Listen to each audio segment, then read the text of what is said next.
আসসালামু আলাইকুম। Gadget and park Jamuna future park আউটলেটে দুইটা 15 প্রো ম্যাক্স চলে আসছে। দুটাই কিন্তু 100% ব্যাটারি হেলথ, একদম 100% ফ্রেশ কন্ডিশন। এই ডিভাইসটা হচ্ছে 15 প্রো ম্যাক্সের natural titanium colour, 256 GB, battery health 100%, charging cycle 100-এর উপরে। তো এটা হচ্ছে সৌদি আরব ভেরিয়েন্ট, সাথে বক্স কেবল নেই, শুধু অনলি ডিভাইস পাবেন আমাদের মেমো সহ, সিকিউরিটি সহ আর কি। তো এই ডিভাইসটা আজকে স্পেশাল প্রাইস থাকতেছে মাত্র 1,27,000 টাকায়। 1,26,000 রাখবো সব পেশে নিলে অবশ্যই। একদমই ফ্রেশ কন্ডিশন, কোনো স্ক্র্যাচ বা ড্যান্ট কিছু নেই, ইনটেক কন্ডিশন আর কি।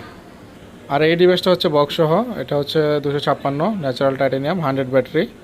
এটাও চার্জিং সাইকেলও 100-এর উপরে। এটাও 100% ফ্রেশ কন্ডিশন, একটা ফিজিক্যাল সিম, একটা এসএম। তো দুটোই কিন্তু গ্লোবাল ভেরিয়েন্ট, তো দুটোই ভালো প্রাইসে থাকতেছে। বক্স সহটা থাকবে 1,34,000 টাকায়। তো নতুন প্রাইসটা এই মুহূর্তে অনেক বেশি, তো যারা এই মুহূর্তে নতুনের বাজেট করে উঠতে পারতেছেন না, তাদের জন্য এটা সাজেশন রইল।